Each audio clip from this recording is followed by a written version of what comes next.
សូមលំអរកាយក្រាបថ្វាយបង្គំសូមជម្រាបសួរជនរួមជាតិរួមភាសាចាថ្ងៃនេះខ្ញុំមករៀនអាននៅច្បាប់រដ្ឋធម្មនុញ្ញនៃព្រះរាជាណាចក្រកម្ពុជាដែលជាច្បាប់កំពូលរបស់ជាតិចាបងប្អូនអញ្ចឹងខ្ញុំសូមអាននៅបុព្វកថាយើងប្រជារាស្ត្រខ្មែរដែលធ្លាប់មានអរិយធម៌ឧត្តមឧត្តមប្រទេសជាតិស្ដុកស្ដំធំទូលាយថ្កុំថ្កើងរុងរឿងកិត្យានុភាពខ្ពង់ខ្ពស់ភ្លឺចែងចាំងដូចពេជ្រពុនរាយបានធ្លាក់ខ្លួនដ៏សែនរន្ធត់ក្នុងអំឡុងពីទសវត្សរ៍ចុងក្រោយនេះឆ្លងកាត់ទុក្ខសោកវិនាសអន្តរាយទ្រុឌទ្រោមអន់ថយមហាសោកស្ដាយបានភ្ញាក់រលឹកក្រោកឈរឡើងចងបាច់ឆន្ទៈមោះមុតប្ដូរផ្ដាច់រួបរួមគ្នាពង្រឹងឯកភាពជាតិរក្សាការពារទឹកដីកម្ពុជាអធិបតេយ្យថ្លៃថ្លានិងអារ្យធម៌អង្គរដ៏បវរកសាងប្រទេសជាតិឲ្យទៅជាកោះសន្តិភាពឡើងវិញផ្អែកលើប្រព័ន្ធប្រជាធិបតេយ្យសេរីពហុបកធានាសិទ្ធិមនុស្សគោរពច្បាប់ទទួលខុសត្រូវខ្ពស់ចំពោះវាសនាអនាគតជាតិឲ្យបានឈានឡើងរីកចម្រើនលូតលាស់សម្បូររុងរឿងជានិច្ចនិរន្តរ៍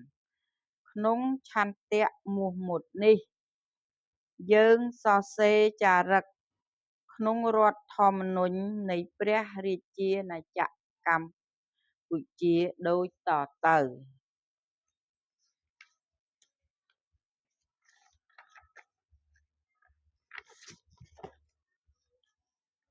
ជំពូកទី1អំពីអធិបតេយ្យមាត្រា1ប្រទេសកម្ពុជាជាព្រះរាជាណាចក្រកម្ពុជាជាប្រទេសកម្ពុជាជាព្រះរាជាណាចក្រដែលព្រះមហាក្សត្រទ្រង់ប្រតិបត្តិតាមរដ្ឋធម្មនុញ្ញនិងតាមលទ្ធិប្រជាធិបតេយ្យសេរីពហុបកព្រះរាជាណាចក្រកម្ពុជាជារដ្ឋឯករាជ្យអធិបតេយ្យសន្តិភាពអព្យាក្រឹតអចិន្ត្រៃយ៍មិនចូលបក្សសម្ព័ន្ធមាត្រា2បូរណភាពទឹកដីរបស់ព្រះរាជាណាចក្រកម្ពុជាមិនអាចរំលោភបានដាច់ខាតក្នុងព្រំដែនរបស់ខ្លួនដែលមានកំណត់ក្នុងផែនទីខ្នាត1/100,000ធ្វើនៅចន្លោះឆ្នាំ1933-1953ហើយដែលត្រូវបានទទួលស្គាល់ជាអន្តរជាតិ